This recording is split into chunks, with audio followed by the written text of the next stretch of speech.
Oh, you got her, dude. She's down. Let's go. Dude, I just shot a deer of a lifetime. Freaking smoked him. One with nature, and if you're a believer, one with God. Definitely gets your heart pumping. Boy, you are in trouble. Fall Obsession Podcast. All right, everybody, welcome back to our Fall Obsession Podcast. We've had a little bit of break here recently, but we're back on it this week with a new episode for you guys. I am Sam with Fall Obsession, your Fall Obsession Podcast host. Thank you guys for tuning in. And joining me this week is another one of our pro staffers, no stranger to the podcast. He's joined us before, and that is our pro staffer from Colorado, Mr. Tim Berges. Tim, welcome back, buddy. Thanks, Sam. Good to be back. Well, happy to have you back on. And for our listeners who may be newer to our Fall Obsession Podcast experience or just haven't caught up with all of our previous episodes, like I said, Tim has been on the podcast with us before, episodes 57 and 58. 57 kind of is a little bit of a prequel to this right here with the topic of the 2021 draw applications. Tim came on earlier in the spring to talk about a lot of the opportunities specifically in Colorado, Montana, Wyoming, states like that. In 58, we followed that up the next week with Tim talking about some of his African safari experiences. So both of those are really good episodes. I encourage you guys to go back and check out if you haven't listened to them already. Today we're going to get into kind of a little bit more about just hunting Colorado and some of the stuff that not only Tim has going on this year, but also some opportunities that you guys as listeners and hunters, if you happen to have a Colorado experience coming up, some information that might be useful for you guys. But before we get into all that, I wanted to give a quick shout out real quick to our partners over at Elite Archery. Elite's been a partner of ours for several years now. We really enjoy shooting their bows. Their new 2021 lineup will be in our hands for this fall, and we're pretty stoked about that. I know Tim is also running an Elite bow up there in Colorado. So if you guys haven't checked out Elite Archery, go do so right now at your local archery dealer and take the Elite Shootability Challenge. Compare it to any bow out there and see what you think. Elite just wants to be in the conversation, and they trust that their equipment and the quality and the features that you guys will find on their bows will do the rest. So go check them out, also at elitearchery.com. All right, Tim. So we're going to get into this today, and I wanted to kind of kick things off with you talking about any kind of results that you had from these 2021 draws, this draw year basically. Again, we had that episode previously, you and I, where you kind of set the stage for hunting opportunities coming up that year, some stuff you had your eye on, some stuff that other guys should maybe have their eye on, a little bit of advice just on putting in and stuff like that. How did the draw results come out for you and those that you hunt with frequently? So for me and kind of like my family, we did pretty well for the most part. Like everywhere else this year, there was record number applications again. So of course that's really good because it's a lot of money going into the system, but it's also means if it's your first or second year putting in, you're probably not having a whole lot of luck. So I was lucky enough to draw the elk tag that I was really looking forward to trying to put in and get. Cardo has a program for residents to put in for special tags where you get to hunt a private ranch for a few days, and based on there's different tags for each species and male and female. So I drew a special, they call it Ranching for Wildlife tag in January for cow elk. So I'm really looking forward to that one. Should be a really good opportunity. And it's a new ranch, so it should be a whole new experience. So I get to try something that nobody else really has gotten to do, unless they paid a lot of money to hunt this ranch, like a bull tag or a bull. Access for a bull tag costs like $15,000 for this place. So, oh wow, I'm a little excited to get just to see a lot of elk. Obviously the cow, you're just kind of picking one on the edge and shooting it out of the herd, but I think it'll be a great experience in January, and I'm really looking forward to that. So does the ranch just work with the Fish and Wildlife Department to set that up, or how does that work? Yeah, so in Colorado, we have a program called Landowner Vouchers. So basically what it is landowners get the opportunity, if they have more than 160 acres in a particular unit, the option to put in to draw tags. And there's two kinds of landowner vouchers. There's restricted and unrestricted. So restricted voucher, so we'll back up. For my family has a farm in a different unit in way northeast Colorado, 93. And so there we have the option to put in for deer, either mule deer or whitetail only deer, as well as antelope tags as a landowner voucher. Gotcha. And so we put in for those every year in the off chance we hope to draw one. So the restricted ones are good for family members or children. That's the only people who can use it. So it's immediate family members. So like my dad's the guy on the land. So if he draws a restricted voucher, him, his brothers, me or my brother, my dad, my mom, or my wife probably could use it. That's about it. So those are the options on who could use it, or any child 17 or younger. But the minimum age for Colorado for big game is 12, so it's 12 to 17. Whereas the unrestricted, anybody can use it. So if you get an unrestricted voucher, you can sell it, you can give it away, whatever. And basically what it does is it gives the person the access to that, whoever's the landowner is, access to all of their land for the entire season that tag is good for that animal only.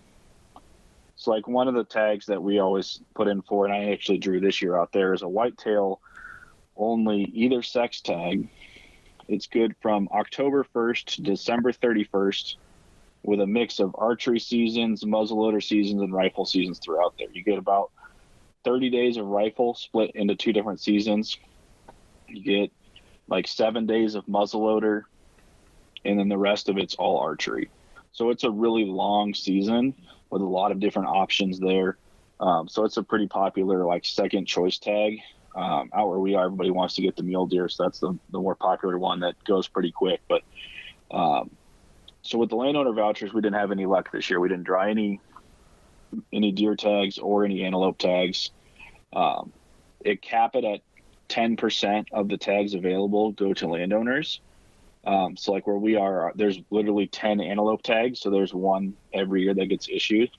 And so right now it's running about 9 preference points to get it. So we've been putting in for a while, but I think we have 4 or 5. So it's going to be a while still till we draw any more antelope tags. Whereas the deer tags, as landowners, take about 5 points. For a normal resident, they take about 3 points. As a non-resident, takes about 4. So it's a way to just get an extra tag here and there that you can hunt. So it's a great option there. But the Ranching for Wildlife, they basically trade most of the lower preference cow tags they could get on their ranch. So like the minimum usually for the acreage for the ranches is 5,000. So they're able to put in for a lot of tags every year. Okay. So basically they trade all the cow tags except for like 1 or 2 to get more bull tags or either sex tags. In exchange, those cow tags are given to the state, and they get to basically draw them out just like a normal tag. And so people get the option to go hunt these ranches, but the ranch also gets a way to make a bunch of money by having a lot more bull tags. So it's a great pairing both ways to get it. They do the same with deer, elk, antelope, bear, and moose. One ranch has moose, and that one's like a 30-year process to get either of the tags. So it's a pretty crazy deal if you were to get that moose tag. Wow, that is insane. That's a long time. Wow. Yeah. So I think the guy people have been putting in for the entire time the system's been around are getting that moose tag every year. So it's like, Well, man, that sounds like a pretty unique opportunity that you get to do there. That's pretty cool. Get some meat in your freezer too. Good experience along with that. So. Yeah, and it's in a unit I normally hunt, which the property is actually pretty much surrounded by BLM. So it's a really great option I get to scout that BLM for next year from a different side, whereas I would never get to see it from this side of the property unless if I walked all the way across the BLM, then I get to see it from where I'm at. But I'll get to see it from the other side the whole time, which will be nice scouting for next year. Very neat. So I wanted to talk to you a little bit too about your farm that you guys hunt and have up there. Not to make this the sole and exclusive topic of our conversation, but in recent weeks, we've had, as our listeners know, if you've been listening for a while, we've had several different guests from different parts of the country come on the podcast to talk about their land and deer and wildlife management tactics that they've been working on this spring and summer in preparation for fall. You guys got that family farm out at y'all's place. What have you guys been doing to prep for your fall hunting seasons? Yeah, so the kind of the first thing that I always say is like we always start food plots usually in May. So we have between in production wheat, out taking the year off wheat, CRP, and tree rows, we have about 2,500 acres. So this year, we had our smaller year of growing acres. It's about 650, 700 in production wheat this year. And so in May, we'll plant the food plots, which we have kind of on the edges of some of the CRP spots, and one or two other fields have small little food plots. This year we did kind of a Milo sorghum mix that we always do for pheasants. I think this fall there's one small plot we didn't plant that I'm going to put in some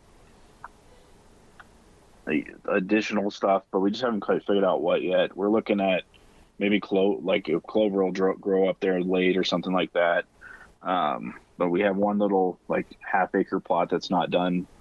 Right now we have about 20 acres in food plots kind of split out between a bunch of different places. None of them are bigger than about an acre, so a whole bunch of that. And they're mainly more pheasant focused than they are deer focused. The deer do like the sorghum too, but there's so much corn and other food up there, we don't really need to have food for them because there's a lot of production corn around us. So putting out more food, they kind of just go, okay, there's food everywhere. We're not going to walk, a quarter mile extra to go to your food versus this food. So right.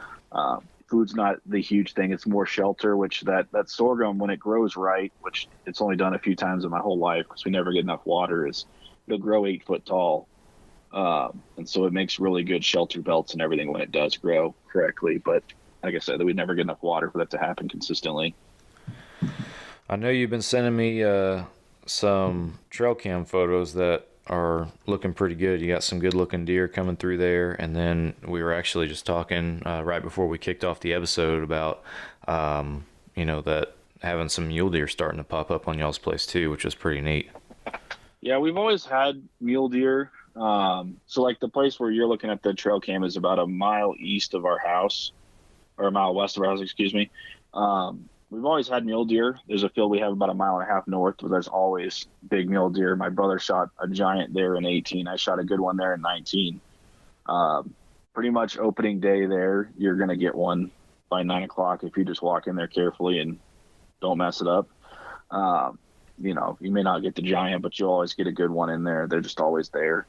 Yeah. But yeah, have our my trail cams out. I've been really shocked to see mule deer this last pull. Because they usually never go through there. Once in a while you'll catch one walking by or a doe walking through or whatever, but we've had bucks there consistently this year, which is really odd. I know we're putting out extra water over there, so maybe that's what it is. They're drinking the water or whatever, but it's been kind of cool to see. Absolutely. So looking ahead to this fall, any big plans or big expectations, any target bucks in particular that you're wanting to chase after specifically? So like I said, I have that whitetail only tag. I think I've seen 2 pretty good sized whitetails. Last year I got one of the biggest ones I've ever seen out there. It was a 3x3 with brow ties and broke one of his brow ties off. But really the thing for him was his body was just massive. We ended up with 148 pounds of meat, and then we doubled the hamburger because we add beef to it. So we ended up with like over 200 pounds of meat from him. Wow. So that was really awesome.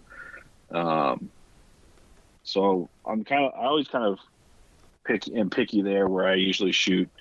I want to shoot a big body because it usually means they're older. just because we're trying to grow our genetics a little bit because they've always been really bad on whitetails. Our mule deer genetics have always been awesome. Like, it's not uncommon to see a 200-inch mule deer out there. I think the one my brother shot was close to 200. I don't know if it quite scored 200. We haven't got it officially scored yet, but they are fairly common out there. So mule deer wise, we got no problems. My dad has the early rifle season mule deer tag, so I'm going to try to either not go out that weekend or go out and not get in his way, so that he can hopefully get a big mule deer this fall. So it's I kind of got to be picky on when I go and where I go, so I don't mess things up for him. Yeah, no, that's understandable. So you're talking about, having whitetail, and a lot of pictures that you send me from one camera in particular, are a lot of whitetailed deer. Colorado, and I know there's plenty of them up there, but Colorado, you traditionally, for non-residents, we always think of Colorado as, elk or mule deer hunting, that big game that's kind of more in that environment, if you will.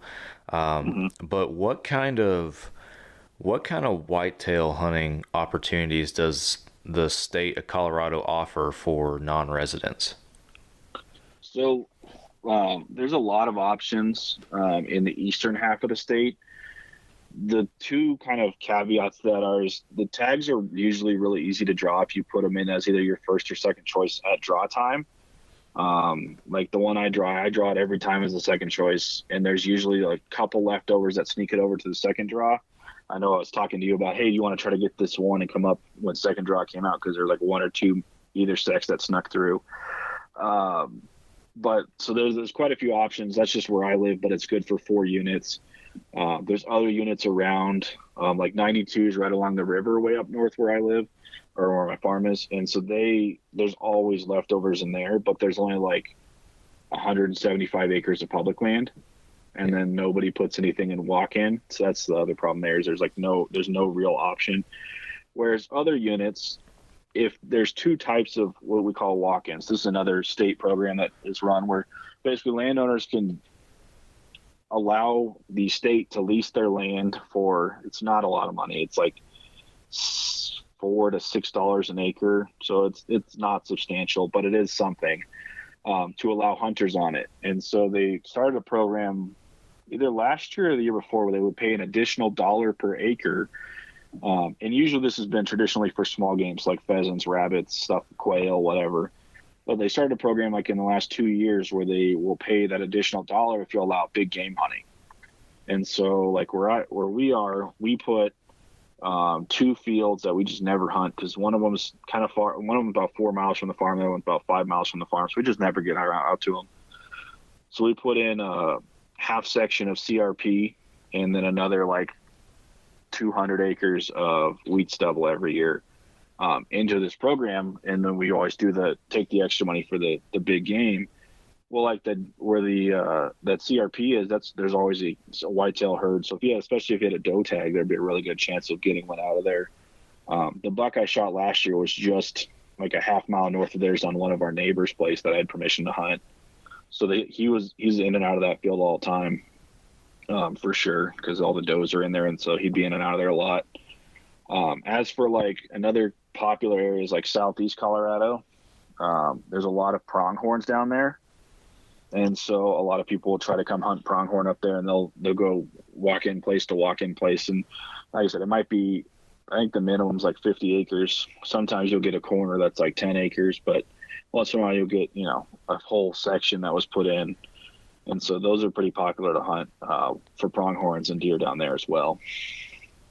So more kind of generalizing it to just first timers coming to Colorado, like if we have listeners where this is their first year where they're going to get to go on that kind of experience, go whether they're the hunter or whether they're tagging along, participating in a Colorado hunt, elk, mule deer, whitetail, pronghorn, whatever it might be, do you have any specific recommendations for folks traveling up there and hunting up there for the first time this year?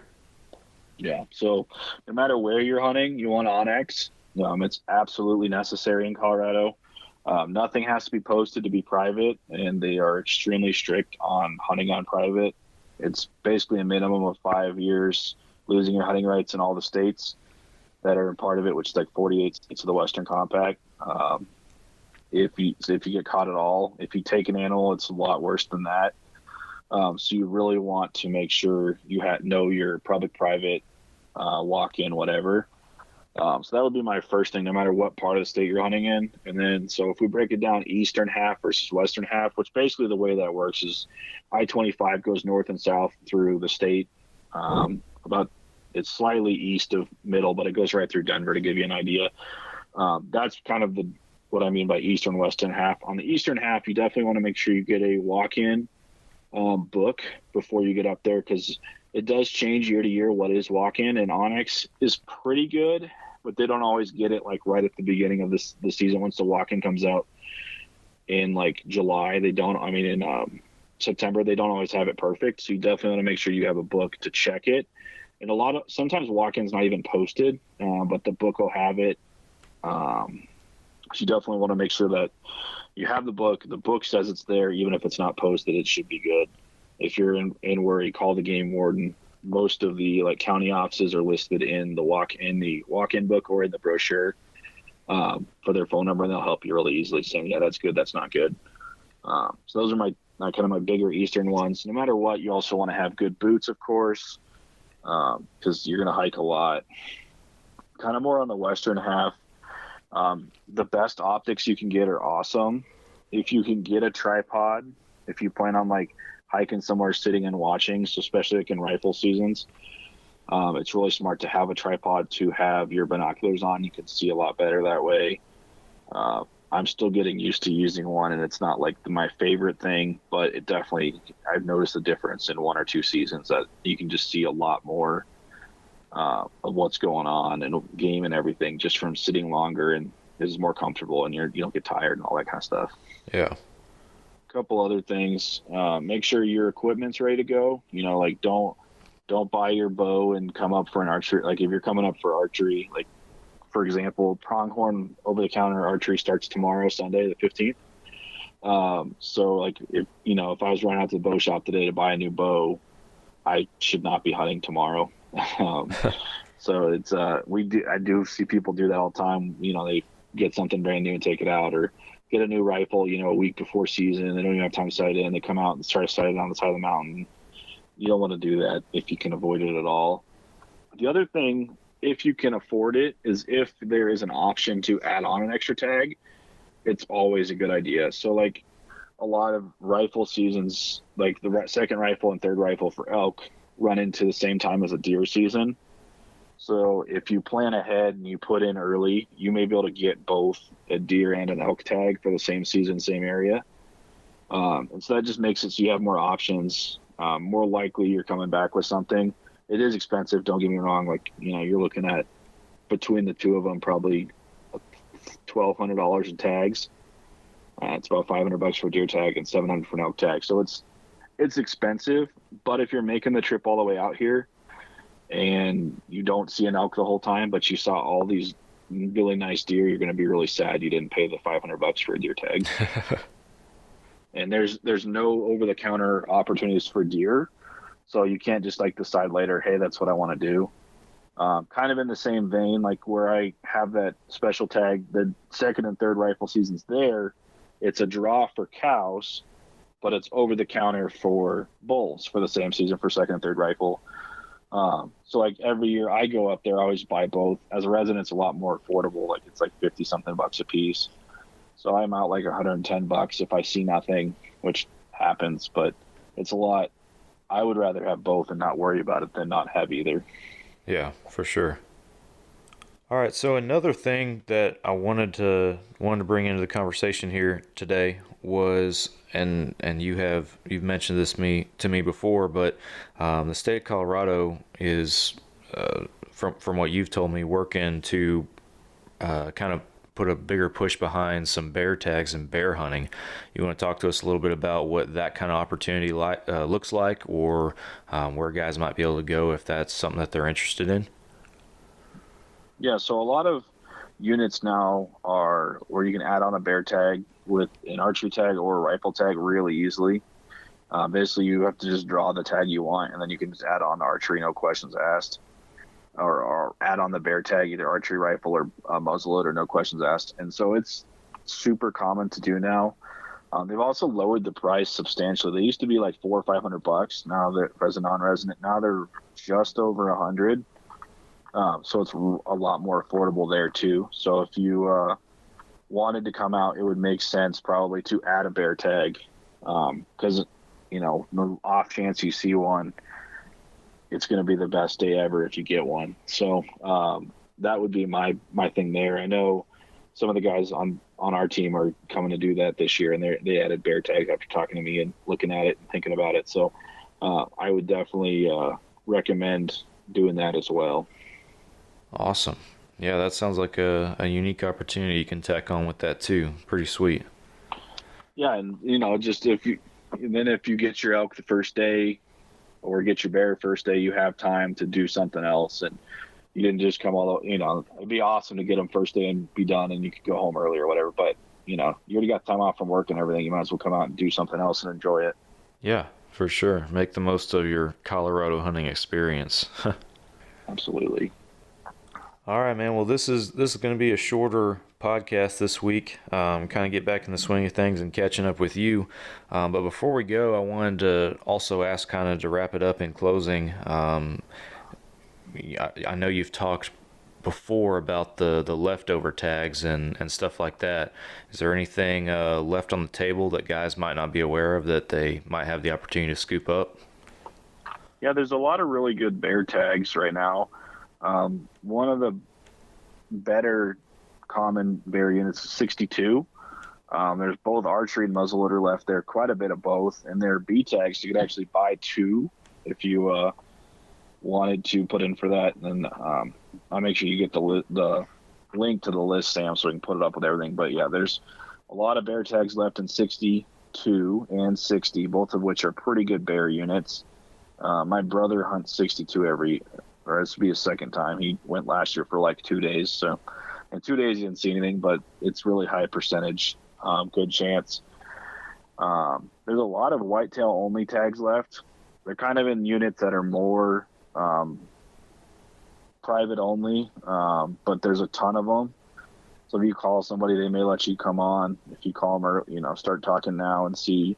But there are a lot of whitetail only tags left over. So basically the whole eastern half state has a bunch of either sex, archery, or rifle or muzzleloader. When you get into where I am, there's none left in my unit, but 92, which is the one right north of us, has a few left over for either sex or doe only. As for elk tags, if you were to find some private land that either someone lets you hunt or you pay some money, there's a really awesome one left. Rifle 1 and Unit 3, which is where I hunt up there. There's either sex. There's 19 private land onlys left.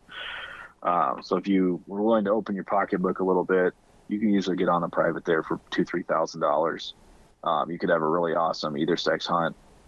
It's mid-October. That'd be a really good one. And as for antelope, there's really not too many good ones left. They're pretty much just doe tags in places with a lot of private. But if you know somebody, it'd be definitely fun to get another chance to go out and chase one. Absolutely. Yeah, I know. So I haven't been to Colorado on a pronghorn hunt. Pronghorn's one of my favorite hunts to go on. I've been able to go to Montana, and then this year I might be trying to maybe scoop one up in Oklahoma. We'll see, but definitely an experience to go on that I would recommend for anybody. So absolutely, yeah. I'm thinking Wyoming next year for myself, and we'll see if you want to tag along. Yeah, that'd be pretty cool. I'm trying to hopefully maybe next year I can have a little bit more of an open schedule in the fall and be able to do a little bit more traveling for some hunting trips. So looking forward to it. Well, man, I appreciate you coming on the podcast with us this week. Again, I know it's a shorter episode, but it's good to catch up and see what you got on your radar for this fall following those draw application results and everything. And I mean, like you said, this weekend basically is pronghorn opener for a lot of places. So the season is here, and it's pretty crazy. Yeah, it's nuts how it's already here. You blink and it's like you draw, you do your summer prep, and then here we are, and counting down the days at this point. For sure, absolutely counting down the days down here in Texas till deer season, and I know a lot of guys up there. September's a big month, so going to be a lot of hunting and a lot of animals hitting the ground here in the weeks to come. Looking forward to it. Well, guys, thank you guys for listening again. Shorter episode this week, but hope you guys enjoyed it, got something out of it, especially if you are making that trip, as we've mentioned, to Colorado for the first time. Hope that there's some information you guys find useful out of this week's episode. If you guys haven't already, hit that follow and subscribe button on whatever podcast app you listen on. We are on all major podcast platforms, as well as our website and our YouTube channel. Our website is fallobsession.com. That's where you guys can go to see everything that we got to offer.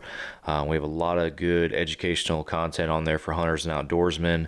Anything from video series to wild game recipes, educational articles, gear reviews from the field on products that our staff have purchased themselves with their own money.